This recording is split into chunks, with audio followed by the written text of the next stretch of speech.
diciendo, mis hermanos, siempre dándole las gracias al Señor por permitirnos poder acompañarnos este día y poder compartir las Sagradas Escrituras. Vamos a ver cuánto han traído sus Biblias.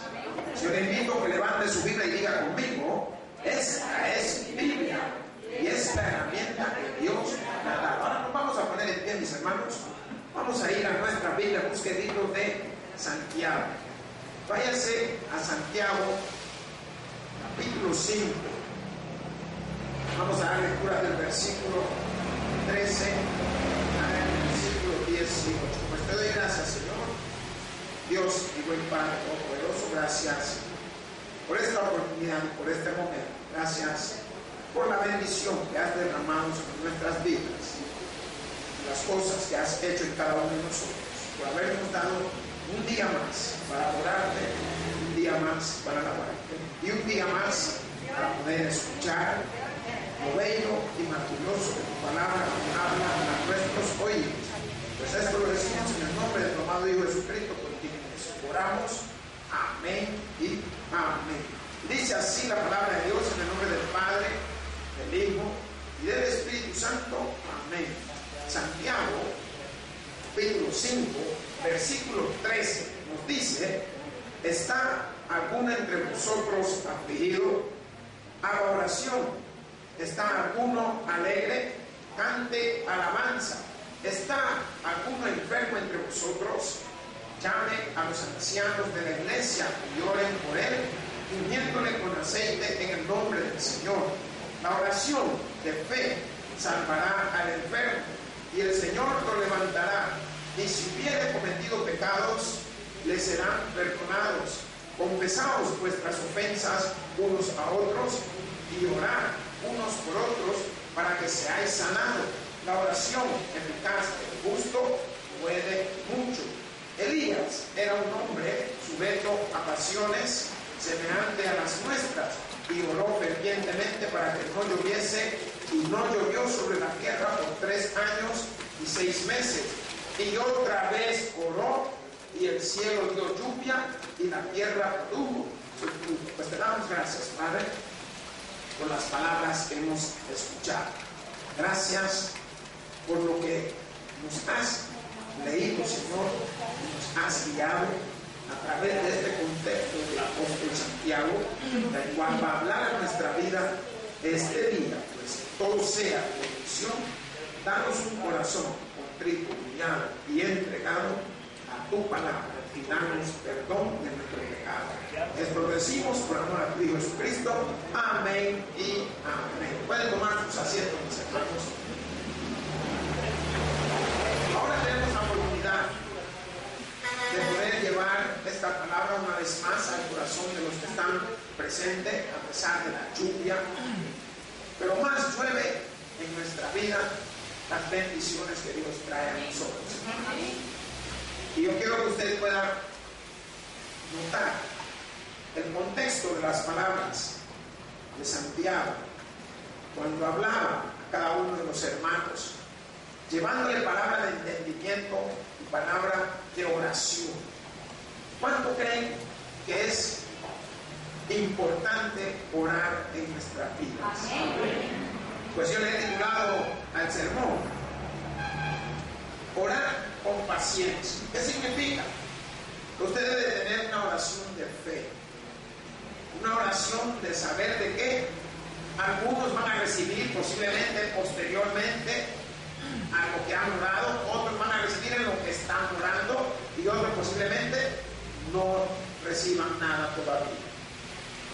Pero ahí es donde se manifiesta nuestra paciencia, ahí es donde se muestra nuestra fe, que sabiendo que no hemos recibido, pero perseveramos.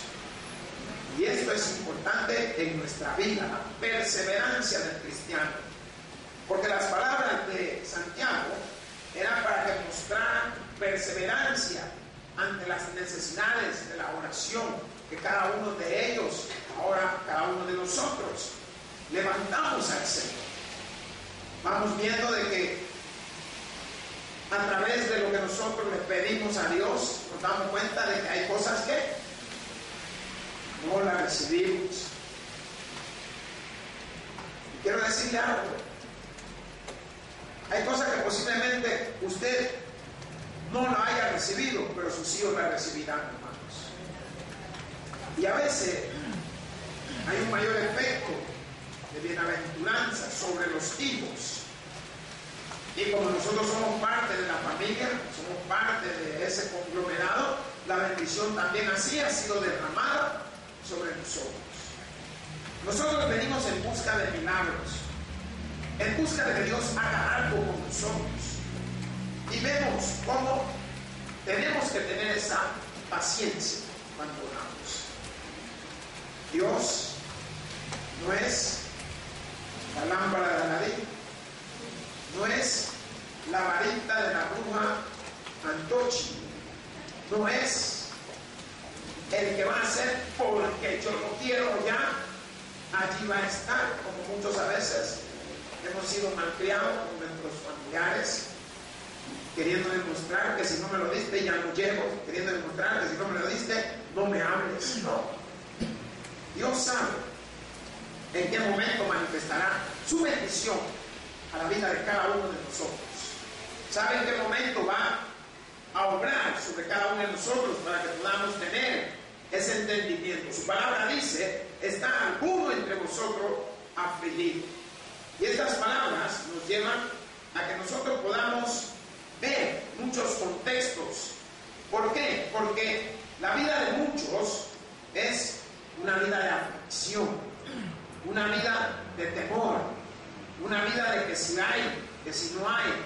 Y esta palabra, afligido en griego, significa kakopateo, que es sufrir una desgracia, sufrir algo lamentable, estar sabiendo o sabedor o con conocimiento de que ya te vino la tribulación, ya te vino el problema, ya se murió este, ya se casó aquella, ya se fue aquel de la casa, ya está.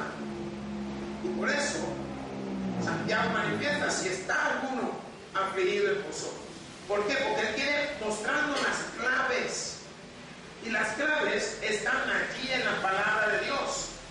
¿Por qué? Porque después de todas y cada una de las aflicciones que él habla, y las enfermedades, y cómo él muestra que todo está a través de saber orar, la palabra de Dios nos dice: haga oración. ¿Alguien me puede decir qué piensa que hace la oración en la vida suya, no la del vecino, la suya? ¿Qué hace, hermana? El milagro. El milagro. ¿Alguien más? Edifica. ¿Qué hace, hermana? Edifica. Edifica. ¿Alguien más quiere participar? ¿Qué hace la oración en su vida? Darle más fe. ¿Quién más? ¿Quién más? ¿Quién da más? ¿Quién da más? Vamos a ver. Le da paz. Le da paz. Gloria sea al Señor. ¿Alguien más? Alimento espiritual.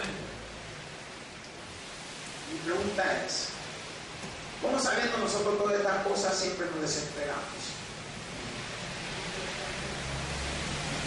¿Me escucharon? Amén. ¿Saben por qué nos desesperamos?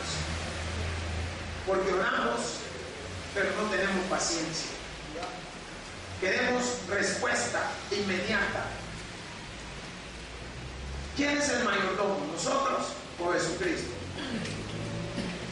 Entonces, cuando Jesús vino a la tierra, dijo: yo no he venido para ser servido, sino que he venido a servir. Él era el mayordomo. Ahora nosotros estamos en la tierra, no para ser servidos, sino para servirle a Él, servirle al prójimo. ¿Por qué? Porque la palabra de Dios enfatiza también cuando dice: llame a los ancianos de la iglesia. ¿Qué te está diciendo? Llame a alguien que pueda orar por ti. Confía en lo que esa persona va a hacer en su oración. Confía en lo que posiblemente tu fe no ha llegado a la fe de la altura del que va a orar posteriormente. Y es por eso que el apóstol manifiesta que haga oración y dice otra vez: está alegre, cante alabanza. ¿Qué hacemos cuando estamos alegres? Hay dos clases de alegría. Yo lo he definido así, pueden que haya más, pero yo tomo dos como importantes. La alegría artificial. ¿Quién me puede decir qué sería la alegría artificial?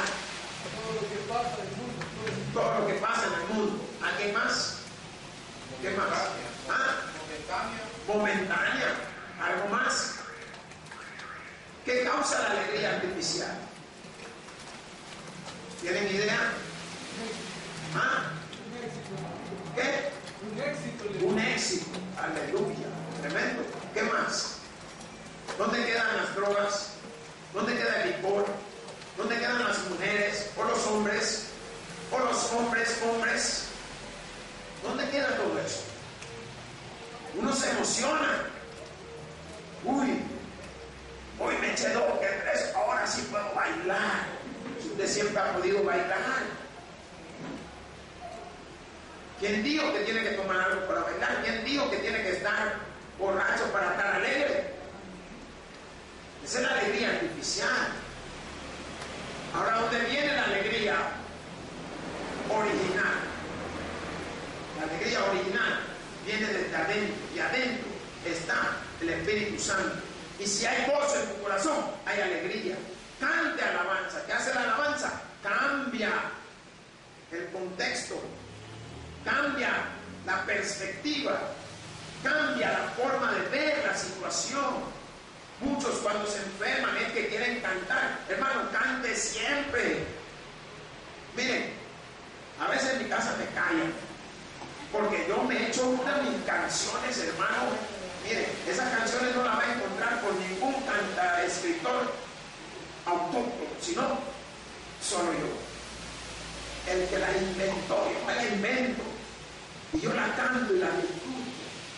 Y me paro en la mañana y estoy cantando yo solo. A veces, no sé si los vecinos dirán, está loco ese señor, ¿o qué le pasa? Yo canto. Cuando no canto me pongo a silbar. Pero siempre estoy cantando algo y algo. Estoy cantando alegre. Hombre, algo viene a la mente. Mira cómo cambia uno. Cómo se siente de diferente. Y es por eso que Santiago los anima a que canten alabanza, que muestren el gozo que Dios pone adentro. No puso droga, no puso alcohol, no puso otra perspectiva de algo externo del mundo. Yo le pregunto a los hermanos, si Dios le regalara un carro, ¿cómo estaría usted? ¿Ah? Feliz. ¿Y dónde está Dios? ¿Qué? ¿Por qué? Porque nuestro gozo está en lo que acabamos de recibir. Hermanos, si lo recibimos a Él todos los días, nuestro gozo sería mayor. Pero no lo podemos ver de esa manera. Por eso que Santiago manifiesta, haga oración. ¿Está alguno alegre? Cante alabanza. ¿Está alguno enfermo entre vosotros? ¿Qué hay que hacer? Llame a los ancianos. Esta palabra de los ancianos en la antigüedad se conocían como aquellos presbiteros, una palabra griega el cual muestra el conocimiento que estos personajes tenían. Y esta palabra, cuando uno dice que si está alguien enfermo, esto significa alguien que está padeciendo, alguien que está doliendo. ¿Saben que hay enfermos que no se pueden parar? Y hay enfermos que se pueden parar y pueden andar y no están sanados por aquellos que no tienen a Cristo en su corazón. Y hay enfermos que tienen a Cristo en su corazón y persisten haciendo sus locuras. Entonces, ¿dónde queda el Señor? ¿Dónde queda lo que la palabra de Dios nos está diciendo si está alguno entre vosotros enfermo? Llame a los ancianos de la iglesia y oren por él. Que pueda hacer la oración de alguien. Y esto se mide de acuerdo a la fe de la persona que ha llegado a orar. No sé si le he contado de personas que han ido a orar. Hermano, ahí anda. Un quemado una vez Ahí anda, hoy está pastor. ¿Lo hice yo? No, lo hizo la oración, gracias al poder de Cristo Jesús en la oración. ¿Quién lo sanó? Cristo, no yo. ¿Pero qué? No era tan anciano tampoco, si tenía como 12 años. Hoy ando por mis 18. Entonces, vemos cómo el Señor empieza a manifestarse, cómo la palabra de Dios empieza a hacer ese cambio, que podamos entender que si hay alguien entre ustedes enfermo, y esto está haciendo unas referencias a aflicciones, penalidades, que a veces estamos pasando en nuestra vida. ¿Saben que hay gente que se ven bien? ¿Cuántos dicen amén? Pero están enfermos. Toque el que está a su lado y dígale: nadie sabe lo que tú estás padeciendo, solo tú y Dios. Nadie sabe lo que está padeciendo cada uno. Yo puedo vivir con mi esposa, con mi hijo, yo no sé lo que están padeciendo, solo Dios. A mí a veces me sorprende, mi hijo le dice a la mamá: ora por mí. Y la mamá le pregunta: ¿y por qué quiere que no, vos solo oras por mí? ¿En quién va confiando? En Dios. Porque Dios le va a dar a ella las palabras, le va a dar a ella lo que posiblemente esté pasando a él, pero no dice qué. Pero que confía en la oración que puede hacer. De repente yo estoy bien afanado viendo mi película. Mira, vamos a orar. ¿Qué tengo que hacer? Y la película está en lo mejor, ya van a atrapar al que está. Y vamos a orar. No hay más que pararse. ¿Saben? Y me paro, porque si no me paro, apagan la tele. Entonces, ¿en qué estoy? Voy a orar. Porque mientras más rápido voy y oro, posiblemente alcanzo a ver el final cuando ponen todos los nombres de los que eran los participantes. Pero voy a orar. ¿Qué es lo que le quiero enseñar? Que Dios usa el que está a tu alrededor a veces, aunque tú te pones la nariz, donde estás ahí, ¿dónde vamos a orar? Y me pregunto: ¿y aquí quién es el pastor? Pues, como no siempre Dios usa el pastor para orar, sino que usa a los que lo rodean también, hermano. ¿Alguna vez ustedes me han parado: pastor, puedo orar por usted? No, si él es pastor, él no necesita. Él tiene que orar, hermano. Ya va a ver lo que dice más adelante. ¿Por qué? Porque la palabra de Dios no deja nada atrás. Y la palabra dice que los ancianos oren por él y ungiéndole con aceite en el nombre del Señor. ¿Por qué? Porque en la antigüedad era muy famoso la unción con el aceite o el óleo. Era una manera de mostrar algo como un simbolismo que iba un poco más allá. A veces la gente entendía más, que vinieran y lo ungieran con aceite. Estaban mucho más tranquilos. ¿Por qué? Porque sabían que había llegado los ancianos, había llegado posiblemente el sacerdote, había llegado aquellos que eran los ministros y oraban por las personas. ¿Cuándo han visto chicas y chicos elegantísimos? Pero miren, se parecen, la Barbie se quedan chiquitas, de lo belloso, de lo bella o como usted se ve. ¿Cuánto lo han visto? ¿Y sabe usted que están podridos por dentro?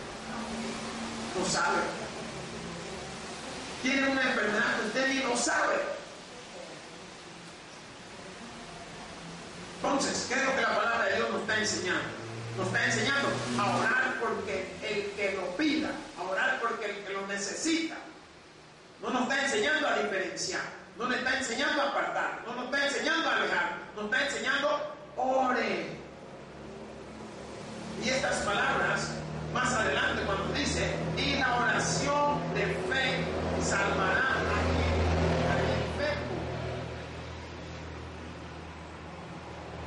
Cuando usted ore con fe, ore creyendo que lo que usted no ve se va a hacer realidad. Si no pasó, gloria sea a Dios. El milagro no lo va a hacer usted. Muchos van a orar para que cuando la persona se sane, yo oré por él. Y si no hubiera orado, a lo mejor estaría muerto, hermano. Va a estar muerto posiblemente usted, porque no le quite la gloria a Dios. Dios es celoso de todas estas cosas. Dios nos usa como instrumento para poder llevar el milagro a la persona. ¿Para qué? Para que la persona confíe en la oración que hizo el otro, pero el milagro lo hizo Dios. Dios usó a esta persona para que esas palabras llegaran a los oídos y posiblemente esas mismas palabras lo hagan creer que hay un Dios grande y maravilloso, que hay un Dios que lo ha sanado. ¿Gracias a qué? A la oración. Por eso que estas palabras, con qué gozo lo digo, y la oración de fe, la oración de fe salvará al enfermo. Y también usted puede orar. Ore con fe. Que le suceda, que le haga el Señor. ¿Por qué? Porque aquí cuando dice que la oración de fe salvará al enfermo y el Señor lo levantará. ¿Qué significa? ¿Qué entiende que el Señor lo levantará? Sí, ¿cómo están los enfermos? La mayoría acostados, sentados. Ajá, y lo mejor de todo esto, cuando habla de la palabra levantará, significa que te va a incorporar nuevamente a tus actividades. ¿Entendió eso? Porque usted se puede levantar y caminar de aquí a ahí, pero tiene que volverse a sentar. Pero cuando el Señor lo levantará, lo incorpora a las actividades que usted puede volver a hacer. ¿Qué significa? Lo ha fortalecido, lo ha llenado, lo ha reforzado, si lo queremos poner de esa manera. Le ha dado nuevamente sus energías, ha quitado lo que le estaba molestando. Y ahora la fe que ha tenido esa oración, o la fe que manifestó esa oración, es la que ha levantado al enfermo. Porque ha creído que va a suceder lo que está oyendo. Mas la palabra de Dios nos dice, y si hubiera cometido pecados, le serán perdonados. Aquí nosotros hemos podido entender con una palabra griega, amartía, que viene de amarteología, que es lo que predica el pecado, la tendencia a los pecados y todo esto. Podemos ver que esa es la tendencia de la naturaleza del hombre. Toque el que está al lado, dígale a vos, te hablo. Miren, ninguno de nosotros nacimos sanos. O sea, tenemos nuestras cositas, tenemos nuestras moviditas, tenemos nuestro arreglito, todavía no echamos nuestro traguito, todavía andamos viendo con el ojo de cangrejo a la que se sienta atrás. Y la que se sienta atrás todavía está viendo al que está adelante. Pensó que se había escapado. A Dios no le escapa nada. Entonces, el pecado es lo que ha sido la perdición del hombre, lo que ha llevado al hombre hasta donde estamos. No podemos reírnos de Adán si también nosotros hemos pecado. Pero Cristo nos dio la oportunidad. Y estas palabras, cuando dice en el versículo 15, y si hubiera cometido pecados, le serán perdonados. ¿Qué significa? Que a pesar de los pecados que usted comete, el Cristo Jesús, el Todopoderoso, el Hijo de Dios, te perdona los pecados. Qué bonito. ¿Cuánto han prestado el banco y le perdona el préstamo? No puede pagar. Truenan al que usted llevó de fiador.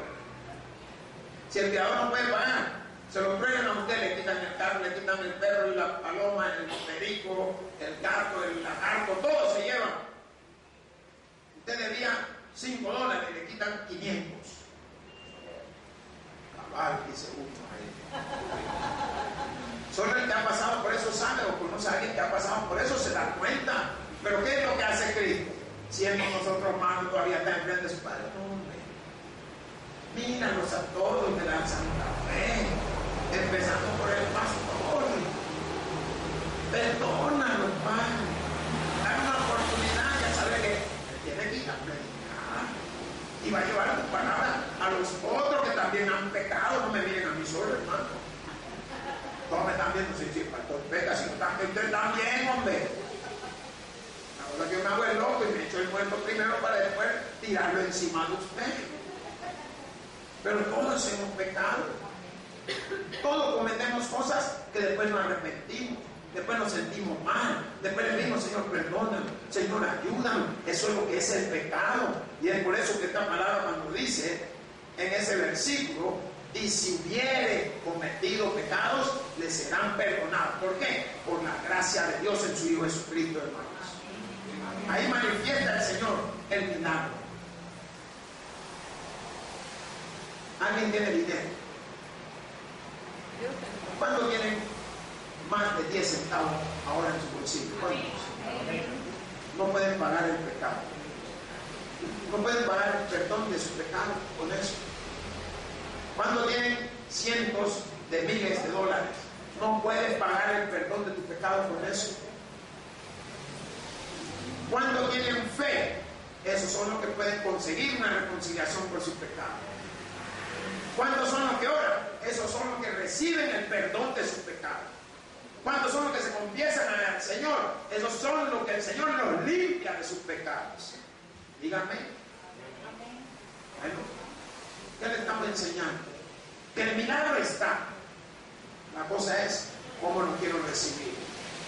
¿Qué es lo que quiero hacer? ¿Cómo lo quiero percibir? ¿Cómo lo quiero mostrar? Mas la palabra de Dios nos va a enseñar algo muy cierto. La oración de fe. Diga oración de fe.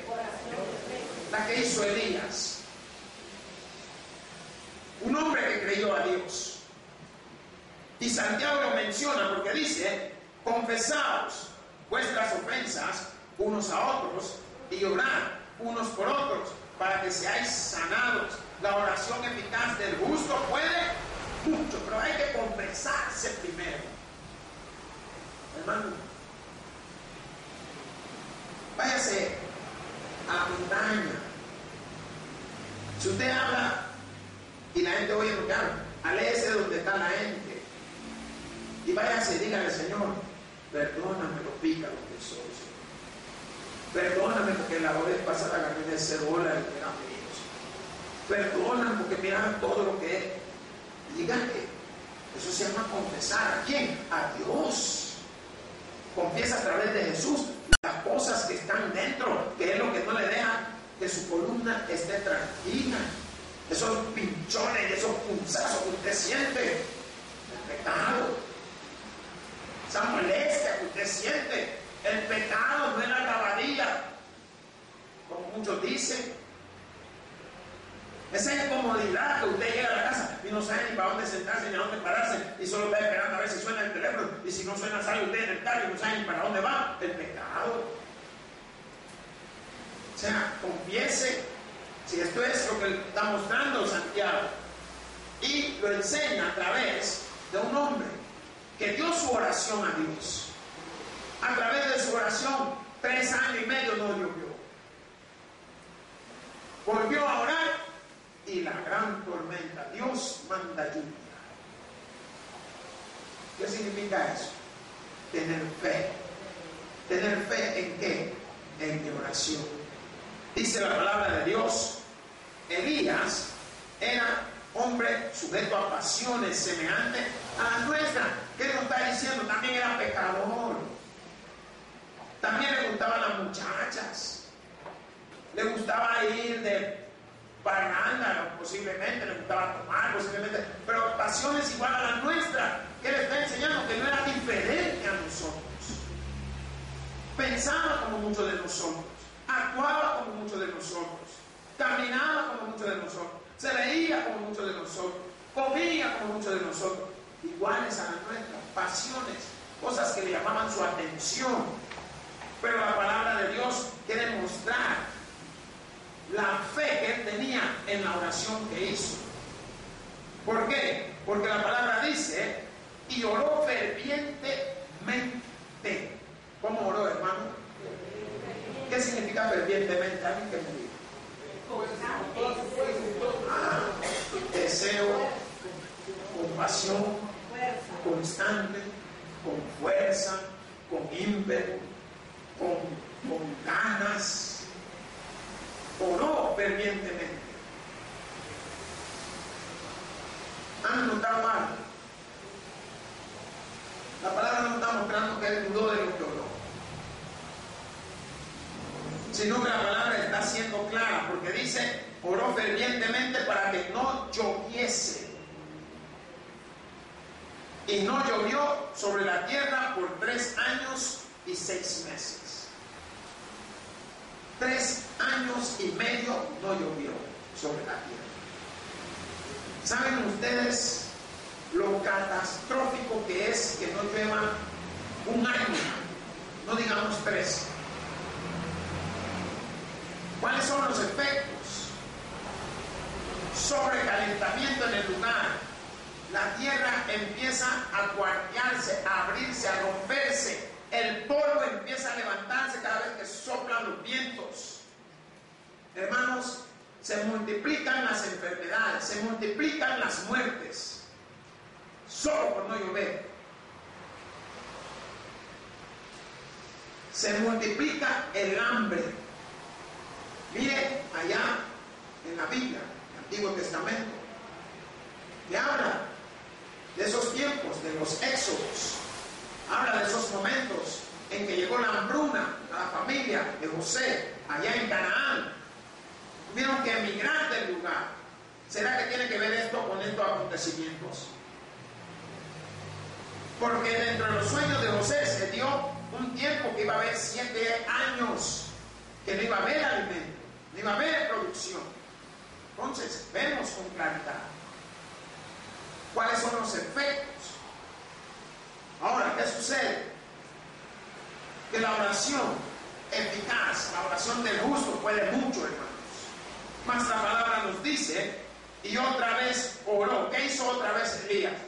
Oró. Si es la oración la clave. ¿Cuántos han hablado con su novia o algo así y la convencieron? Usted le está convenciendo, le está mostrando, le está vendiendo cómo es usted, cómo es su pensamiento, cómo es lo que usted actúa, cómo es lo que usted hace. Y si ella se quedó con usted, la convenció. Ore del Señor. ¿Qué es lo que está haciendo? Vendiéndole usted su pensamiento al Señor. Perdóname, Señor, tú sabes cómo soy, sabes lo que soy, sabes lo que hago, sabes dónde me meto, sabes, pero ayúdame, Señor, yo quiero cambiar. Y Él empieza a actuar en su vida. Por eso esta palabra cuando dice, y oró otra vez, y el cielo dio lluvia, y la tierra produjo su fruto. ¿Qué significa? Que la tierra producía nada. Hermanos, yo le invito a que tengamos paciencia en nuestra oración. Algunas van a ser contestadas en el momento o antes que usted empiece a orar. Dios conoce los corazones. Otras van a ser contestadas después que usted termine de orar. Otras van a ser contestadas 1 hora después, 1 día después, 1 semana después, 1 mes después, 1 año después, 25 años después. Pastor, ¿cómo va a ser posible que 25 años después? ¿Cuántos años le tocó a Sara y a Abraham para tener a su hijo? Uno ya estaba cerca de 100 y la otra como de 80, 85. Entonces, ¿cuántos años esperaron para tener su hijo? Hasta que Dios le plació. Hermanos, usted va a tener su milagro cuando usted aprenda a entender que aunque usted haya orado, no es una obligación de Dios darle el milagro, porque Dios está midiendo su corazón. Hay quienes dicen cosas desagradables porque no recibieron el milagro. No, sean pacientes. ¿Por qué? El que hace el milagro es el que nos conoce, y el que nos conoce es el que nos facilita las cosas, y el que nos facilita las cosas tiene a su Hijo por medio de nosotros. ¿Para qué? Para que todavía sea mucho más fácil, para que sea mucho más entendible. Ha puesto su Santo Espíritu. ¿Por qué? Porque aún con sonidos gemidos indecibles, puede darle la respuesta al Padre. Hermanos, Orar no solo significa abrir nuestra boca, sino creer en nuestro corazón que lo que le estoy pidiendo al Señor será una realidad en mi vida. El que tiene oídos para oír, que oiga. Por eso digo, gloria a Dios con la fe y pasa por nosotros, que se gozan de la Escritura. Pues te doy gracias a ti, Señor Dios, su Padre Todopoderoso. Gracias por la oportunidad y gracias por el final. Gracias por habernos llevado a través de todas y cada una de las cosas que en Cristo Jesús hemos orado, Señor. Amén. El predicador ha terminado su mensaje. Quisiera tener la seguridad que al morir irá al cielo. Invóquele de esta manera: Señor Jesús, te recibo hoy como mi único y suficiente Salvador personal. Creo que eres Dios, que moriste en la cruz por mis pecados y que resucitaste al tercer día. Me arrepiento, soy pecador. Perdóname, Señor. Gracias doy al Padre por enviar al Hijo a morir en mi lugar. Gracias, Jesús, por salvar mi alma hoy. En Cristo Jesús, mi Salvador. Amén. Ahora ha nacido de nuevo a la familia de Dios. Le invitamos a que se congregue con nosotros. El Tabernáculo Bíblico Bautista, Amigos de Israel.